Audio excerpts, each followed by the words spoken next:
যতই চাপ থাকুক, সংক্রমণ ৫% নিচে নামলে তবেই খুলবে শিক্ষা প্রতিষ্ঠান।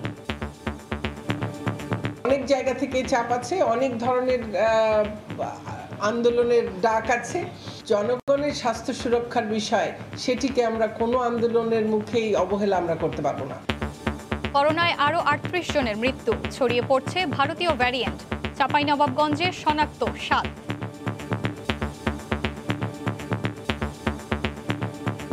যারা আক্রান্ত এরা কেউ ভারত থেকে যাওয়া আসা করেনি, কিন্তু তারপরে এরা আক্রান্ত। আমাদের দেশে তো চিকিৎসা তো উন্নত না, সতর্কভাবে চলতে হবে, কিন্তু মাস্ক পরা ছাড়া চলা যাবে না। শুধু চাঁপাইনবাবগঞ্জ, গোটা বাংলাদেশই আপনার চিন্তা, কারণ চাঁপাইনবাবগঞ্জ বাংলাদেশের বাইরে না। তো ফুল ওপেন হয়ে গেলে একসাথে যে হ্রাস অফ পেশেন্ট হবে, সেটা ঠেকানোর মতো ক্যাপাসিটি আমাদের হাসপাতালে নেই। ফাইজারের টিকার সংরক্ষণ ও প্রয়োগ নিয়ে ধোঁয়াশা, দেশে আসলে পদক্ষেপ, বলছে স্বাস্থ্য অধিদপ্তর। ম্যানুয়ালটা আমরা ইতিমধ্যে তৈরি করে ফেলেছি। ভ্যাকসিন আসার পরে আমরা তারপরে তাদেরকে ট্রেনিং দিই। দেখছিলেন প্রধান শিরোনাম, রাতের সময় সঙ্গে আছি আমি এশা হোসেন। এবার অন্যান্য শীর্ষ সংবাদ।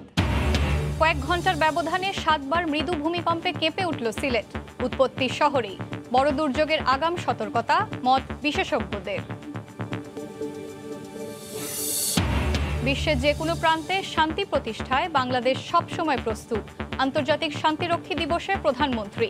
রাজধানীতে বর্ণাঢ্য র্যালি। দেশের দক্ষিণাঞ্চলের ঝুঁকিপূর্ণ বাঁধ নিয়ে মাথা ব্যথা নেই পানি উন্নয়ন বোর্ডের। ঘূর্ণিঝড় ইয়াসের পর মেরামতের চেষ্টা করে যাচ্ছেন স্থানীয়রাই।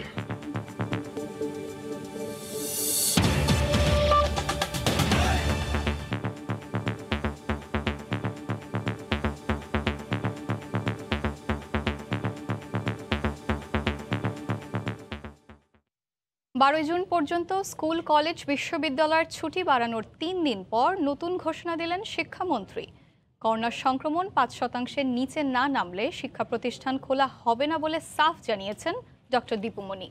জাতীয় প্রেস ক্লাবে এক অনুষ্ঠানে তিনি আরও বলেন, যতই আন্দোলন করা হোক, জনগণের জীবন নিয়ে কোনো ঝুঁকি নেওয়া যাবে না। করোনা মহামারীর কারণে সব ধরনের শিক্ষা প্রতিষ্ঠান বন্ধ থাকায় অনলাইনে চালু রয়েছে শিক্ষা কার্যক্রম। সংক্রমণের মাত্রা বাড়ায় বারবার বাড়ানো হচ্ছে ছুটির মেয়াদ। এই অবস্থায় শিক্ষা প্রতিষ্ঠান খুলে দেওয়ার দাবিতে বিভিন্ন মাধ্যমে দাবি তুলে আসছে বিশ্ববিদ্যালয়ের শিক্ষার্থীরা। এমন পরিস্থিতিতে শিক্ষামন্ত্রী জানালেন, করোনা সংক্রমণ হার ৫% নিচে না নামলে খুলবে না শিক্ষা প্রতিষ্ঠান। যতই আন্দোলন করা হোক, জনগণের জীবন নিয়ে কোনো ঝুঁকি নেওয়া হবে না বলেও হুঁশিয়ার করেন তিনি।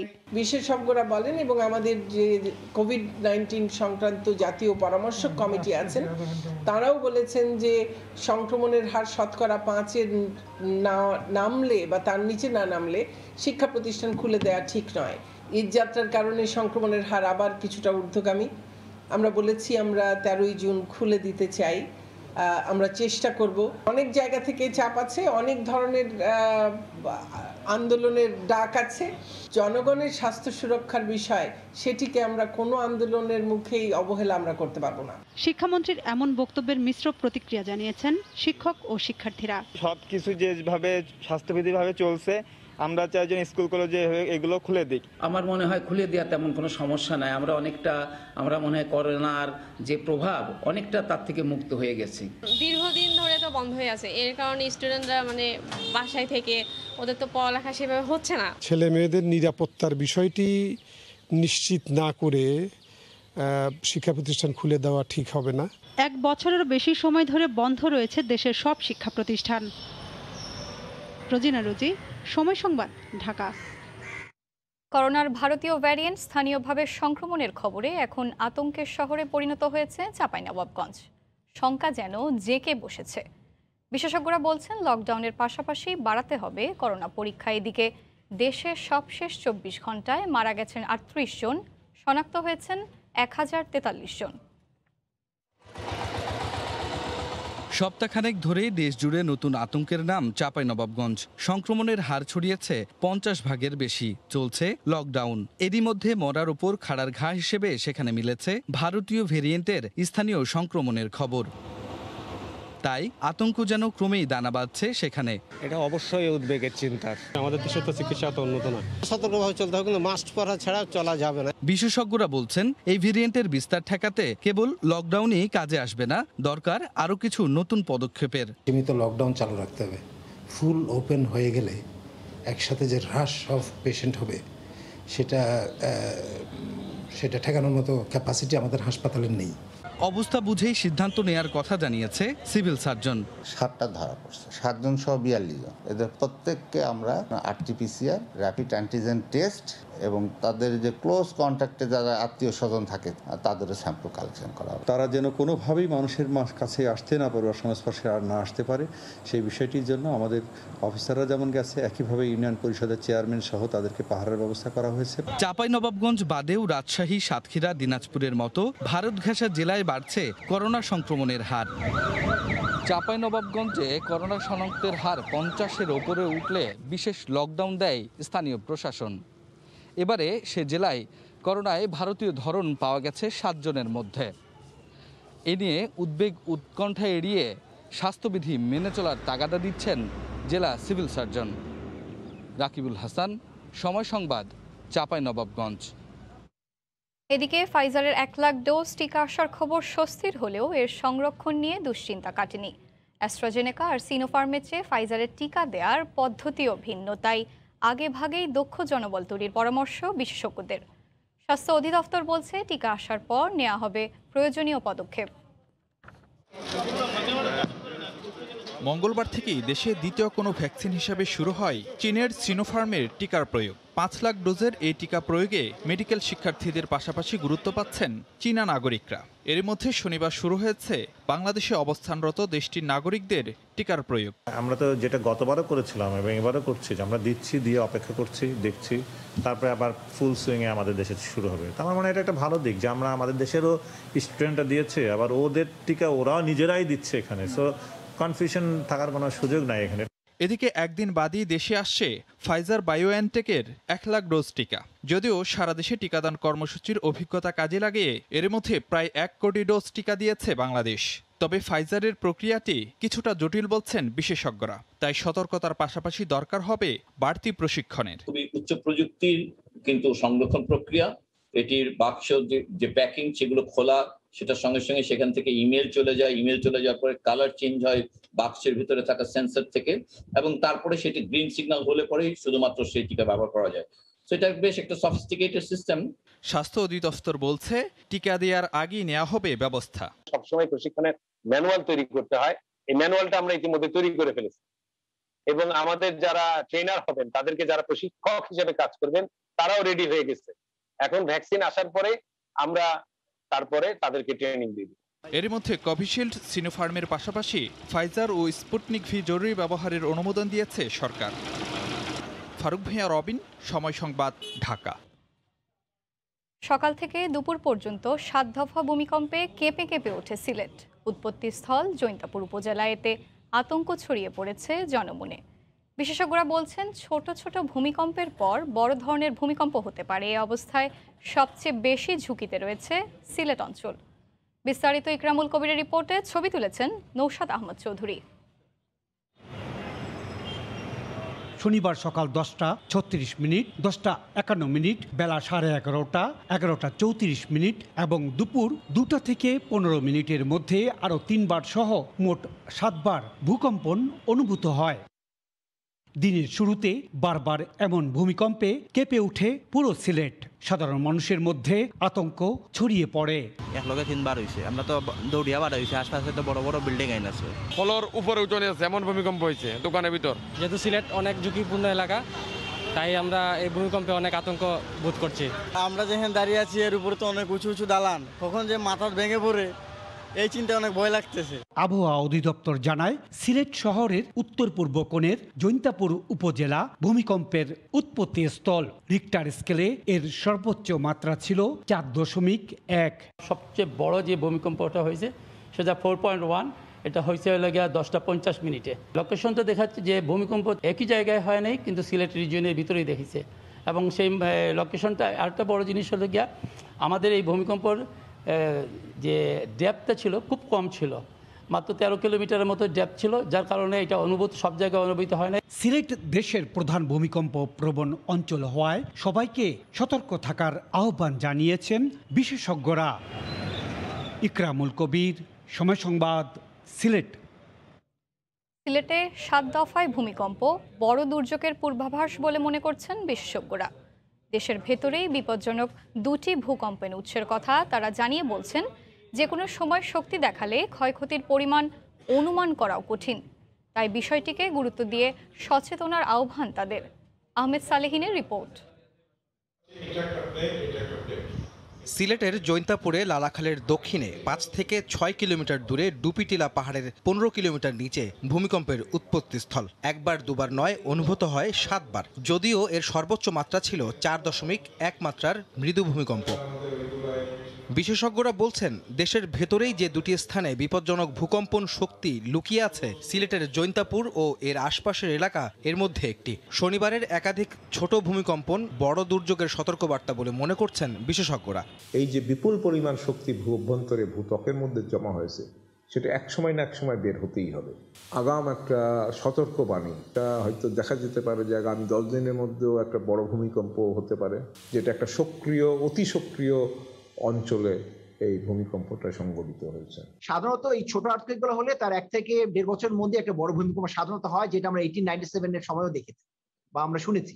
যেহেতু সিলেট চট্টগ্রাম ভূমিকম্প প্রবণ এলাকা হিসেবে ঝুঁকিপূর্ণ, তাই দুর্ঘটনা প্রতিরোধে নিয়মিত মহড়া এবং ভূমিকম্প সহনশীল স্থাপনা নির্মাণের তাগিদ বিশেষজ্ঞদের। যেগুলো এখন সুপ্ত অবস্থায় আছে ফাটলগুলো, সেগুলো কিন্তু আবার নড়াচড়া দিয়ে উঠছে। সিলেটে যে অনেক কনস্ট্রাকশন হচ্ছে, ঢাকা যে অনেক কনস্ট্রাকশন হচ্ছে, এগুলা কি ভূমিকম্প সহন হিসেবে করছে কিনা সেটা আসলে চেক করাটা আমাদের জন্য এখন খুবই জরুরি। আমরা আতঙ্কিত না হয়ে যদি আমরা 2-1 কদমের মধ্যেই যদি আমরা নিরাপদ জায়গায় যদি আশ্রয় নিতে পারি, তাহলে আমাদের জীবনটা রক্ষা পাবে, এবং সেটার জন্য আমাদের মহড়া প্রয়োজন। সাধারণ মানুষকে এই বিষয়ে সচেতন হওয়ার আহ্বানও জানালেন তারা। আহমেদ সালেহিন, সময় সংবাদ, ঢাকা। বিএনপি চেয়ারপারসন বেগম খালেদা জিয়া সুস্থ হয়ে যাতে আবার জনসমক্ষে আসতে না পারেন, সেজন্যই বিদেশ যাওয়ার অনুমতি দেওয়া হয়নি বলে মন্তব্য করেছেন মহাসচিব মির্জা ফখরুল ইসলাম। জিয়াউর রহমানের 40তম মৃত্যুবার্ষিকী উপলক্ষে আয়োজিত এক ভার্চুয়াল আলোচনা সভায় অংশ নিয়ে তিনি একথা বলেন। দেশনেত্রী বেগম খালেদা জিয়াকে তারা কেন আটক করে রেখেছে? একটি মাত্র কারণ, যে দেশনেত্রী বেগম খালেদা জিয়া শহীদ জিয়ার যে পতাকা, স্বাধীনতা, সার্বভৌমত্ব ও গণতন্ত্রের পতাকা, সেই পতাকাকে নিয়ে তিনি আবার সেই গ্রামে গঞ্জে ঘুরে সেটাকে প্রতিষ্ঠিত করেছিলেন। আজকে অসুস্থ হওয়ার পরেও তাকে বিদেশে চিকিৎসার জন্য অনুমতি না দেওয়ার সেটাই কারণ, যে আজকে কোনো মতেই দেশনেত্রী বেগম খালেদা জিয়াকে সুস্থ হয়ে আবার জনগণের সামনে আসতে দেওয়া যাবে না। দেশের দক্ষিণাঞ্চলে ঝুঁকিপূর্ণ বাঁধ নিয়ে মাথা ব্যথা নেই পানি উন্নয়ন বোর্ডের। ঘূর্ণিঝড় ইয়াসের প্রভাবে 4 দিনে খুলনা উপকূলের বেড়িবাঁধের 90% যে কোনো মুহূর্তে ভাঙন দেখা দিতে পারে। কিছু জায়গায় বাঁধ ভেঙে প্লাবিত হয়েছে বিস্তীর্ণ জনপদ, ক্ষতি হয়েছে মাছের ঘের ও ফসলের জমি। টিকে থাকতেই স্থানীয়রাই মেরামতের চেষ্টা করে যাচ্ছেন। তরিকুল ইসলামের রিপোর্ট, ক্যামেরায় ছিলেন নিয়ামুল হোসেন কোচি। নিজেদের অস্তিত্ব রক্ষার সংগ্রামে নেমেছে খুলনার উপকূলবাসী। সংগ্রামের হাতিয়ার ঝুড়ি, কোদাল আর শাবল। নদীর নোনা পানি প্রবেশ ঠেকাতে রাত দিন চলছে স্বেচ্ছাশ্রম। ভেদাভেদ ভুলে এ সংগ্রামে সামিল হয়েছেন নারী পুরুষ সব বয়সী মানুষ। তবে এই দুঃসময়ে পানি উন্নয়ন বোর্ডকে পাশে পায়নি তারা। নিজেদের বাস্তবিটা রক্ষায় আকুতিও জানিয়েছেন অনেকে। বেড়িবাঁধটা ভালো হয়, সেই কারণে আমরা ঘরেতে বেরিয়ে বেরিয়েছি কাজ করতে। মা বাবা সন্তানদের নিয়ে বেঁচে থাকার জন্য করছি। পদ্মার যে লোকজন আছে তাদের দ্বারা আমরা কোনো সহযোগিতা পাই না। বারবার ওনাদের বলা হয় না, আসে মাঝে মধ্যে, কিন্তু ওরা কোনো কাজই করে না।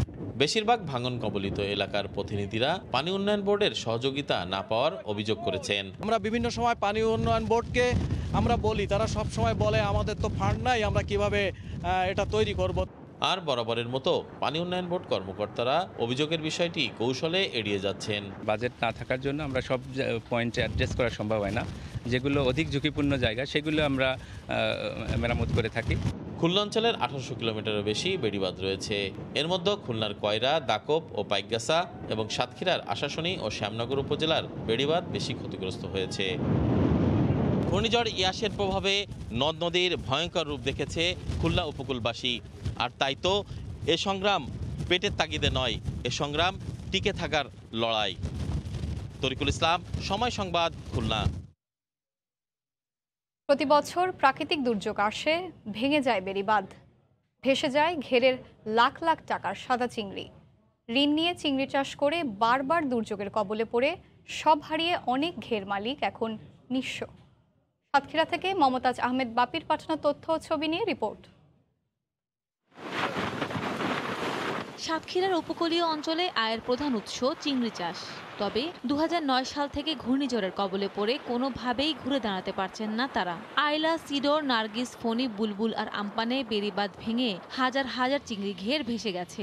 দাদন আর ব্যাংক ঋণ নিয়ে প্রতি বছরই ঘুরে দাঁড়াতে চিংড়ি চাষ অব্যাহত রাখেন ঘের মালিকরা। কিন্তু এবার উৎপাদিত চিংড়ি বাজারে ওঠার আগ মুহূর্তে ঘূর্ণিঝড় ইয়াসের প্রভাবে জোয়ারের তোড়ে বেড়িবাঁধ ভেঙে সব ভেসে গেছে। এতে অধিকাংশ ছোট চিংড়ি চাষি পথে বসেছেন। তাই সরকারের কাছে স্বল্প সুদে চিংড়ি চাষিরা ঋণ চান। আগে একবার ঘেরে বেড়ি ভেসে গেছে, এও ঝড়ে আবার গেল ঘেরে বেড়ি ভেসে। সংসারে বাচ্চা কাচ্চা নিয়ে কি করে বাঁচবো? সরকার আমাদের সাহায্য সহযোগিতা করে, তাহলে আমাদের মাছের চাষের অসুবিধা হয় না। বারবার ক্ষতির মুখে পড়া ঘের মালিকদের জন্য সরকারের সহায়তার দাবি জানায় জেলার চিংড়ি চাষী সমিতি। চিংড়ি চাষিদের পাশে না দাঁড়ানো হয়, সরকার না দাঁড়ায়, তাহলে তারা ক্ষতিগ্রস্ত হবে এবং এই চাষ থেকে তারা মুখ ফিরিয়ে নেবে। স্বল্প সুদে যাতে চিংড়ি ঘের মালিকরা ব্যাংক ঋণ পায় সেজন্য চেষ্টা চলছে বলে জানান জেলার মৎস্য কর্মকর্তা। এই ক্ষতিগ্রস্ত চাষিরা তফসিলি ব্যাংক থেকে সর্বোচ্চ 4% সুদে যাতে ঋণ পায় সেজন্য আমরা আন্তরিকভাবে চেষ্টা করে যাচ্ছি। জেলায় 66,800 হেক্টর জমিতে বাগদা ও 9,000 হেক্টর জমিতে গলদা চিংড়ি চাষ হয়। এবারে ইয়াসের প্রভাবে বাঁধ ভেঙে 6,700 হেক্টর জমির 7,400 চিংড়ি ঘের ভেসে যাওয়ায় 15 কোটি 75 লাখ টাকার ক্ষতি হয়েছে বলে জানিয়েছে মৎস্য বিভাগ। সময় সংবাদ, সাতক্ষীরা। সরকার যখন উন্নয়নের পথে এগিয়ে যাচ্ছে তখন ষড়যন্ত্রকারীরা দেশকে পিছিয়ে দেওয়ার চেষ্টা করছে বলে মন্তব্য করেছেন আওয়ামী লীগ নেতারা। বিএনপি সহ একটি গোষ্ঠী সরকারের বিরুদ্ধে অহেতুক সমালোচনা করছে বলেও মন্তব্য করেন তারা। সকালে জাতীয় প্রেস ক্লাবে আওয়ামী লীগের সভাপতি মণ্ডলীর সদস্য সাবেক আইনমন্ত্রী প্রয়াত অ্যাডভোকেট আব্দুল মতিন খসরুর স্মরণ সভায় বক্তব্য রাখেন তারা। বিএনপি সহ একটি গোষ্ঠী আজকে সরকারের বিরুদ্ধে অহেতুক নেতিবাচক ভূমিকা এবং অহেতুক সমালোচনা করে। আজকে তারা মৌলবাদকে প্রশ্রয় দেয়, তারা আজকে ধর্মান্ধদের সাথে নিয়ে রাজনীতি করে এবং বাংলাদেশের অগ্রযাত্রাকে যাতে থামিয়ে দিতে পারে বা আমাদের সমস্ত অর্জনগুলোকে যাতে নস্যাৎ করে দিতে পারে তার জন্য আজকে ষড়যন্ত্রে মত্ত হয়ে আছে। তাই সেই ষড়যন্ত্রকারীদের বিরুদ্ধে আমাদের সজাগ থাকতে হবে। মতিন খসরু কিন্তু তার পেশাগত কারণে শুধু না, মানবিক কারণে এবং তার ভিতরে একটা মনুষ্যত্ব বোধ এত অপরিসীম ছিল যে সে সব কিছুতে সেই বিপদগ্রস্ত হলে কোনো প্রশ্ন ছাড়া উনি হাত বাড়িয়ে দিতেন, হাত ধরে টেনে তোলার চেষ্টা করতেন। পদ্মা সেতুর সড়কের পিচ ঢালাই প্রক্রিয়া শুরু হয়েছে। ওয়াটারপ্রুফিং সহ বিশেষ এই পিচ ঢালাইয়ে ডামির কাজ চলছে প্রকল্প এলাকায়। ডামির টেস্ট রিপোর্টের পরেই বিশেষজ্ঞ দল এর অনুমোদন দেবে। নাসিরুদ্দিন উজ্জ্বলের রিপোর্ট, ক্যামেরায় ছিলেন আবু সাইদ। বাংলাদেশের বিষয় এখন স্বপ্নের পদ্মা সেতু। দক্ষিণ ও দক্ষিণ পশ্চিমাঞ্চলের কোটি কোটি মানুষের ভাগ্য বদলে দেওয়ার এই সেতু এখন বাস্তবায়নের চূড়ান্ত পর্যায়ে। এবার সেতুটির ব্ল্যাক টপ বা পিচ ঢালাইয়ের প্রক্রিয়া শুরু হয়েছে। এর প্রথম পর্যায়ের কাজ হিসেবে ডামি তৈরি করা হয়েছে। মহাপ্রান্তের সংযোগ সেতুর নিচে প্রায় 100 মিটার দীর্ঘ ও 5 মিটার প্রস্থের এই ডামি করার পরই চলছে হরেক রকমের পরীক্ষা নিরীক্ষা। মেইন ব্রিজের রোডের ডেক স্ল্যাবে ও ভায়াডাক্টের কংক্রিটিং স্ল্যাবের মতোই মাটির মধ্যে আরসিসি ঢালাই দিয়ে ব্যাট তৈরি করে এর উপরেই করা হয়েছে এই ব্ল্যাক টপ। সেতুর উপরে পিচ ঢালাইয়ের জন্য যে প্রক্রিয়া তার সবই হয়েছে এখানে। দক্ষিণবঙ্গের মানুষের জন্য সবথেকে ভালো হইব, যাতায়াতের জন্য ভালো হইব, যাতায়াতের ভোগান্তিরা পুইতে হবে না। আরসিসি কংক্রিটের একটা বেড করছি অ্যাজ ইট ইজ। আমাদের যে মেইন ব্রিজের যেমন ডেক স্ল্যাব, ভায়াডাক্টের যেমন কংক্রিটিং স্ল্যাব আছে, অ্যাজ ইট ইজ বেড মাটিতে করা হয়েছে। তার উপরে আমরা ওয়াটারপ্রুফিং এর কাজ করছি, তার উপরে ব্ল্যাক টপ তৈরি করছি। পিচ ঢালাইয়ের ডামিটি প্রায় 15 পর্যায়ের পরীক্ষা হচ্ছে। টেস্ট রিপোর্ট সঠিক আসলেই এর অনুমোদন দেওয়া হবে। 4 লেনের পদ্মা সেতুর সড়কের এই ব্ল্যাক টপ হবে বিশ্বমানের। বিটুমিনাস কার্পেটিংটা হবে সেইটারও আমাদের জন্য মান স্পেসিফিকেশন সবকিছুর জন্য ঠিক থাকে, এই জন্য আমরা ডামিটা করতেছি এবং ডামি করে এখানে আমরা এই স্পেসিফিকেশন গুলা আবার যাচাই করবো আর কি ল্যাব টেস্টের মাধ্যমে। যাচাই করার পরেই সেই অনুযায়ী আমরা আমাদের ফিল্ডে সেটাকে অ্যাপ্লাই করবো। সেতুর দুই প্রান্তে 3.14 কিলোমিটার ভায়াডাক্টের আরসিসি ডালাইয়ের উপরে 50 mm পুরুত্বের পিচ ঢালাই হবে। 6.15 কিলোমিটার দীর্ঘ পদ্মা সেতুর উপরের ডেক স্ল্যাবের ওয়াটারপ্রুফ ব্ল্যাক টপে 60 মিলিমিটার বাইন্ডার ও 40 মিলিমিটার ওয়ারিং কোর্সে 100 মিলিমিটার পুরুত্বের ঢালাই হবে। নাসিরউদ্দিন উজ্জ্বল, সময় সংবাদ, মুন্সিগঞ্জ। দেশের সব নাগরিককে ই পাসপোর্টের আওতায় আনতে গিয়ে বিপাকে পাসপোর্ট অধিদপ্তর। তথ্যগত ভুল সংশোধন করতে পাসপোর্ট অধিদপ্তরে আবেদনের হিড়িক। এমনকি বিদেশি মিশনগুলোতেও 15,000-এর বেশি প্রবাসী পাসপোর্টের তথ্য পরিবর্তনের আবেদন করেছেন। বাবুল হোসেনের ক্যামেরায় সাদাত রহমতুল্লাহ রিপোর্ট। রাজধানীর আগারগাঁও পাসপোর্ট অফিস লকডাউনের মধ্যে সীমিত পরিসরে জরুরি সেবা দিয়ে যাচ্ছে পাসপোর্ট অধিদপ্তর। অধিকাংশ মানুষ এসেছেন পাসপোর্টের তথ্যগত ভুলসহ নানা জটিলতা নিয়ে। এদের বেশিরভাগই জাতীয় পরিচয়পত্রের সাথে পাসপোর্টের তথ্যের মিল নেই। আবার যারা আগে পাসপোর্ট নিয়ে বিদেশে ভ্রমণ করেছেন তাদের ই পাসপোর্টের সাথে তথ্য না মেলায় আটকে গেছে পাসপোর্ট। পাসপোর্ট করছি আইডেন্টি কার্ডের আগে জন্ম নিবন্ধন দিয়ে, এখন তো সমস্যা আপনার আইডেন্টি কার্ডের নামের সাথে পাসপোর্টের নাম মিলতে হইব। 4 বার আসছি, দেয় না, কয় নামে পেছ লাগছে, ঢুকতে দেয় না, টাকা চায়। এনআইডি কার্ডের প্রবলেম ছিল, এটা আমি সলভ করে নিয়ে আসছি, তারপরও দিচ্ছে না। এই যখন দেশের অবস্থা, তখন বিদেশের মিশনগুলোতে প্রায় 15,000 সংশোধনের জন্য পাসপোর্ট আটকে আছে। কেউ কেউ চান আংশিক পরিবর্তন, তবে অনেকেই আমূল বদলে ফেলতে চান যাবতীয় তথ্য। এমন বাস্তবতায় প্রবাসীদের জটিলতায় পড়ার যেমন শঙ্কা রয়েছে, তেমনি এই সুযোগের ফলে মানব পাচারে উৎসাহিত হতে পারে। বয়স বাড়াইয়া সুবিধা নিতে চায়, মিডল ইস্টে নাম পরিবর্তন করে একটা সুবিধা নিতে চায়, কিন্তু এই সুযোগটা যদি আমরা সব ওপেন করে দিই, দেশের পাসপোর্টের মান থাকবে না। আমাদেরকে মনে হয় কোনো দেশ আর ভিসা দিবে না ওনারা। এই অবস্থায় 5 বছর পর্যন্ত বয়স পরিবর্তন, নিজের নাম, পিতামাতার নাম পরিবর্তনের জন্য নির্ভুল জাতীয় পরিচয়পত্র অথবা শিক্ষা সনদ প্রয়োজন হবে। সমস্যা সমাধানে একটি কমিটি গঠন করেছে পাসপোর্ট অধিদপ্তর। আমরা নিয়মিতভাবে কারেকশন যেগুলো অথরাইজ আমাদের বাংলাদেশ সরকার এবং আমাদের সুরক্ষা সেবা বিভাগ থেকে যে নিয়মগুলো বলে দেওয়া হয়েছে, ততটুকুর আলোকে আমরা সবগুলো কারেকশনে দিয়ে দিচ্ছি। বিদেশে অবস্থান করা প্রবাসীরা সেই দেশের স্থায়ী সনদ, চাকরির আইডি কার্ড, শিক্ষার্থী সনদ অথবা ড্রাইভিং লাইসেন্স দিয়ে দূতাবাসে জমা দিয়ে সংশোধনের জন্য আবেদন করতে পারবেন। সাদাত রহমতুল্লাহ, সময় সংবাদ, ঢাকা। চলতি মৌসুমে রাজশাহীতে শুরু হয়েছে নানা জাতের সুমিষ্ট আমের বেচাকেনা। তবে ক্রেতাদের অভিযোগ দাম বেশ চড়া। বিক্রেতারা বলছেন আমের সরবরাহ কম থাকায় দাম বেশি। সাইফুর রহমান রকির রিপোর্ট। রাজশাহী জেলার সবচেয়ে বড় আমের মোকাম বানেশ্বর হাট। গুটি, গোপালভোগ, খিরসাপাত, লকনা, আশিনা আম বাগান থেকে পেরে বিক্রির জন্য আনা হচ্ছে এখানে। ক্রেতা বিক্রেতার সমাগমে মুখর প্রায় অর্ধশত আমের আড়ত। বাগান মালিক ও ব্যবসায়ীরা বলছেন আমের ব্যাপক চাহিদা রয়েছে বাজারে। গোপাল হলো 2300 টাকা মন, আর যেটি অরিজিনাল খেরসা হলো 1800, 1700, 1500। আসার কোম্পানিতে প্যান কোম্পানিতে আম টানছে, এর লেগে একটু দাম বেশি। লকনাটা একটু আমদানি কম হচ্ছে এখন তো আমের সময় হয়নি, এই কারণে আমের দামটা একটু বেশি। হিমসাগর মাত্র শুরু যখন নামবে তখন আম একরে হবে, আর লক নাম মনে করেন 700-800, এটা বাজার তো একবারে কম, আরো কমবে। এই অঞ্চলের আম সুমিষ্ট হলেও সরবরাহ কম হওয়ায় দাম একটু বেশি বলে জানান ক্রেতারা। গোপালের আমদানি কম থাকায় দাম তুলনামূলক একটু বেশি। এখান থেকে কিনি, বিভিন্ন জায়গাতে দিয়ে আমরা বগুড়া, রাজশাহী দামটা বেশি মনে হচ্ছে আমাদের। কুরিয়ার সার্ভিস, ট্রাক ও অনলাইনের মাধ্যমে দেশের বিভিন্ন প্রান্তে আম বিক্রি করছেন আড়তদাররা। আম আমরা কিনি, বিভিন্ন জায়গায় দিই, মুকামে ওই হবিগঞ্জ, সিলেট হবিগঞ্জে দিই, তারপরে হলো ফরিদপুরে দিই, অনলাইনে বিক্রি করছি, তারপরে এমনি অন্য অন্য ব্যাপারীদের মাধ্যমে বিক্রি করছি, কোরিয়ার সার্ভিসে বিক্রি করছি। প্রতিদিন বানেশ্বর হাটে গড়ে 40 থেকে 45 লাখ টাকার আম বেচা কেনা হয়।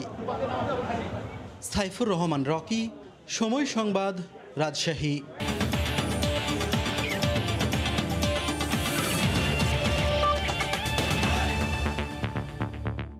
রাতে অনুষ্ঠেয় চ্যাম্পিয়ন্স লিগের ফাইনাল নিয়ে কথা বলতে স্টুডিওতে আছেন সহকর্মী সাজিদ মুস্তাহিদ। যাচ্ছি তার কাছে। সাজিদ, আপনাকে ধন্যবাদ। দর্শক, আপনারা জানেন আজ রাতে মৌসুমের সবচেয়ে কাঙ্ক্ষিত ম্যাচ, যে ম্যাচের জন্য ফুটবল ভক্তরা অপেক্ষা করে থাকেন, সেই চ্যাম্পিয়ন্স লিগের ফাইনাল। তো এই চ্যাম্পিয়ন্স লিগের ফাইনাল অনুষ্ঠিত হবে পোর্তোতে, এবং এই ম্যাচের জন্য কিন্তু ভেন্যু পুরোপুরি প্রস্তুত। দীর্ঘদিন পর দর্শক মাঠে ফিরছে এবং তার নিয়ে কিন্তু অন্যরকম একটা উন্মাদনা কাজ করছে সমর্থকদের জন্য, এবং সেখানে কিছু বাংলাদেশিও আছেন, তারাও কিন্তু বেশ রোমাঞ্চিত এই ফাইনাল ঘিরে। আমাদের সহকর্মী তরিকুল হাসান আশিক পোর্তো থেকে একটি রিপোর্ট পাঠিয়েছেন, আমরা সেটা একটু দেখে নিব। পর্তুগালের জনপ্রিয় ক্লাব এফসি পোর্তোর মাঠ তাদিও দো দ্রাগাও বা ড্রাগন স্টেডিয়াম। 52,000 দর্শক ধারণ ক্ষমতা সম্পন্ন দৃষ্টিনন্দন এই মাঠেই অনুষ্ঠিত হতে যাচ্ছে চ্যাম্পিয়ন্স লিগের এবারের আসরের ফাইনাল। ম্যাচকে ঘিরে এরই মধ্যে সব প্রস্তুতি সম্পন্ন করেছে মাঠ কর্তৃপক্ষ। শহরের প্রাণ কেন্দ্রে প্রতীকী ট্রফির পাশাপাশি ম্যাচ উপভোগের জন্য বড় পর্দার ব্যবস্থাও রাখা হয়েছে। ম্যানচেস্টার সিটি এবং চেলসির এই ম্যাচকে ঘিরে নিরাপত্তার চাদরে ঢেকে ফেলা হয়েছে পুরো স্টেডিয়াম এলাকা। বিভিন্ন রাস্তায় যানবাহনের গতিরোধ সহ বন্ধ করে দেওয়া হয়েছে আশপাশের সড়ক। তবে এই ফাইনালকে ঘিরে প্রচুর জনসমাগম ঘটায় খুশি পর্তুগিজ সহ পোর্তোতে থাকা বাংলাদেশিরা। চ্যাম্পিয়ন্স লিগের এই ফাইনালকে ঘিরে পোর্তো যেন প্রাণ ফিরে পেয়েছে। আশা করছি দারুণ একটা ম্যাচ হবে। কোনো খারাপ পরিস্থিতি সৃষ্টি নয়, যার জন্য প্রশাসন খুবই অ্যালার্ট। প্রচুর টুরিস্টের আগমন হয়েছে এবং রেস্টুরেন্ট সহ ছোটোখাটো যত ব্যবসা ছিল সবগুলো একটু জমজমাট হয়ে যাওয়াতে সবার মধ্যে একটা আনন্দের বন্যা বয়ে গেছে। স্টেডিয়ামে স্বাস্থ্যবিধি মেনে খেলা দেখার সুযোগ পাচ্ছেন 16,500 দর্শক। ম্যানচেস্টার সিটির 6,000 সমর্থক পোর্তো এসেছেন ক্লাবের খরচে। শেষ হাসিটা কোন দল হাসবে সেটা দেখার জন্য হয়তো অপেক্ষা আর কয়েক ঘন্টার। অন্যদিকে বিশ্বের ফুটবল প্রেমীদের প্রত্যাশা এক রোমাঞ্চকর ফাইনালের। তারিকুল হাসান আশিক, সময় সংবাদ, পোর্তো, পর্তুগাল। আমাদের সহকর্মী তারিকুল হাসান আশিক পোর্তো থেকে জানাচ্ছিলেন ফাইনালের জন্য প্রস্তুত পুরো শহর। এই ম্যাচটি ঘিরে কিন্তু অনেক উন্মাদনা কাজ করছে। একই সঙ্গে এই ম্যান সিটি এবং চেলসি, তারা কিন্তু ইংলিশ প্রিমিয়ার লিগের প্রতিপক্ষ, হরহামেশাই তারা একে অপরের মুখোমুখি হয়ে থাকে। আমরা একটু জেনে নেব যে কী ফরম্যাটে আসলে বা কী ফরমেশনে তারা আজকের ম্যাচটিতে মাঠে নামতে পারে। যদিও এটা একটা সম্ভাব্য ফরমেশন আমরা দেখাচ্ছি, ম্যাচের আগ মুহূর্তে প্রতিনিয়ত কিন্তু কোচেরা তাদের ফরমেশন চেঞ্জ করে। আমি প্রথমে দেখাতে চাইব ম্যানচেস্টার সিটির ফরমেশন। ম্যানচেস্টার সিটি কিন্তু পেপ গার্দিওলা আসার পর একটা আমূল পরিবর্তন এসেছে। আমরা দেখতে পাচ্ছি 4-3-3 একটা সম্ভাব্য ফরমেশন। যদিও পেপ গার্দিওলা 4-2-3-1, 3-5-2 বিভিন্ন ফরমেশনে কিন্তু খেলে থাকেন। এই মৌসুমে পেপ গার্দিওলা লাস্ট যে দুটি ম্যাচ খেলেছিল পেপ গার্দিওলার দল ম্যান সিটি চেলসির বিপক্ষে, সেই ম্যাচ দুটিতে কিন্তু 4-3-3 ফরমেশন ছিল না। একটাতে ছিল 4-2-3-1 আর একটিতে 3-5-2। তবে আজকে তাদের মেইন যেটা স্ট্রেংথ সেটা হচ্ছে তাদের defence. Kyle Walker, John Stones, Ruben Dias এবং জিনচেঙ্কো। এবং রুবেন ডায়েস এবং জন স্টোনসের যে সেন্ট্রাল ডিফেন্স, এটা কিন্তু সবচেয়ে প্রশংসনীয় বলা যায়। এই মৌসুমে সবচেয়ে সলিড ডিফেন্স। এই মৌসুমে কিন্তু রুবেন ডায়েস 65 মিলিয়ন ইউরোতে জয়েন করেছে ম্যান সিটিতে। এছাড়া বার্নার্দো সিলভা, রদ্রি এবং গুন্ডোয়ান কিন্তু বরুসিয়া ডর্টমুন্ড থেকে আসার পর প্রথম দু একটা মৌসুম ভালো কাটেন, এরপরে কিন্তু তিনি দারুণ খেলছেন। এই মৌসুমে প্রায় 17 গোল করেছেন। আর ফরওয়ার্ড লাইনে Phil Foden, Kevin De Bruyne এবং রিয়াদ মাহরেজ, তিনজনই দারুণ ছন্দে আছেন এবং তিনজনই কিন্তু গোলের মধ্যে আছেন। আমরা জানি যে মিডফিল্ডাররা কিন্তু অনেক সময় প্লে মেকার হিসেবে কাজ করে, গোল হয়তো বা করতে পারে না, কিন্তু তারা তিনজনও কিন্তু গোল করছেন এবং দারুণ ফর্মে আছেন। ফিল ফোডেনের কথা বলতে হয়, মাত্র 21 বছর বয়সী একজন ফুটবলার। এই মৌসুমে এরই মধ্যে তিনি 16 গোল করেছেন। তো ফিল ফোডেনকে ঘিরেই কিন্তু আসলে এই ম্যাচটি অন্যরকম আক্রমণ সাজাবে। তবে একটা কথা বলতে হয়, সবাই হয়তো বা ভাবছেন সার্জিও আগুয়েরো কই, তিনি তার শেষ ম্যাচকে খেলে ফেলেছেন। সার্জিও আগুয়েরো কিছুদিন পরেই আনুষ্ঠানিকভাবে জয়েন করবেন বার্সেলোনাতে। তবে তার আগে আজকের ম্যাচে হয়তো বা তাকে সাবস্টিটিউট হিসেবে দেখা যেতে পারে। সবকিছু নির্ভর করছে পেপ গার্দিওলার উপরে।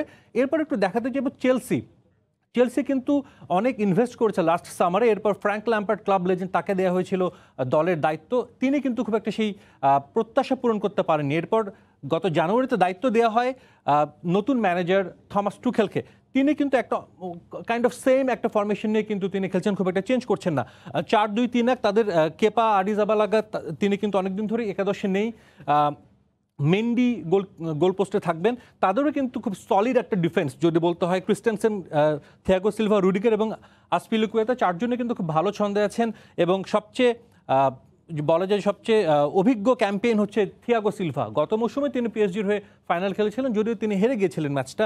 তাদের জর্জিনহো এবং এনগোলো কান্তে কিন্তু থ্রু আউট দ্য সিজন বলা যায় যে চেলসির স্ট্যান্ডার্ড একজন পারফর্মার, দুর্দান্তভাবে খেলে গিয়েছেন এবং প্লে মেকার হিসেবে তিনি কাজ করছেন। একই সঙ্গে মেসন মাউন্ট, হাকিম জিয়েক এবং চিলওয়েল, মেসন মাউন্ট এবং চিলওয়েলের কথা বলতে হয় তরুণ, কিন্তু তারা কিন্তু তাদের সেই যে প্রত্যাশা ছিল সেটা পূরণ করতে পেরেছেন।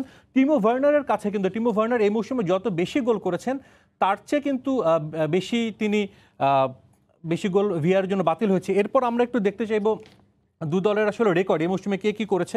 যদি বলতে হয় যে ইপিএলে 38 ম্যাচে 86 পয়েন্ট পেয়েছে ম্যান সিটি এবং তারা চ্যাম্পিয়ন হয়েছে, একইভাবে লিগ কাপ চ্যাম্পিয়ন হয়েছে। চেলসির কিন্তু এতটা ভালো মৌসুম একটা কাটেনি। চেলসির কথা বলতে হয় কারণ চেলসি এই মৌসুমে চতুর্থ হয়েছে এবং চেলসির সাথে ম্যান সিটির কিন্তু পয়েন্টের ব্যবধান ছিল 19। তার এফএ কাপের ফাইনালেও গিয়েছিল, কিন্তু ফাইনালে কিন্তু তারা খুব একটা জিততে পারেনি, লেস্টারের কাছে হেরে গেছে। এরপর যদি একটু বলি যে ম্যানেজারের কথাও, যখনই কোনো বড় ম্যাচ আসে সেখানে দুই ম্যানেজারের কিন্তু একটা দ্বৈরথ চলে আসে। আমরা একটু দেখাবো যে চ্যাম্পিয়ন্স লিগে এখন পর্যন্ত 17 জন ম্যানেজার 2টি করে শিরোপা জিতেছেন। এর মধ্যে উল্লেখযোগ্য কয়েকটি নাম এখানে আছেন: Pep Guardiola, Jose Mourinho, sir Alex Ferguson, আরিগো সাচ্চি, Vicente del box এবং ইউপ হেনকেস। এছাড়া আজকের যদি শিরোপা জিতে যায় ম্যান সিটি এবং পেপ গার্দিওলা, তাহলে তিনি একটা এলিট ক্লাবে জয়েন করবেন। সেই তালিকাটা দেখাবো। মাত্র 3 জন কিন্তু ম্যানেজার 3টি করে শিরোপা জিতেছেন। একজন বব পেসলি, লিভারপুলের লিজেন্ড, তিনি 3বার জিতেছেন, কার্লো অ্যানচেলোতি এবং জিনেদিন জিদান। এই এলিট লিস্টে কিন্তু চলে আসবেন আপনার পেপ গার্দিওলা। এবং শেষে জানাবো যে দুই ম্যানেজারের মুখোমুখির কী অবস্থান। তারা কিন্তু এর আগেও জার্মান লিগে মুখোমুখি হয়েছিলেন।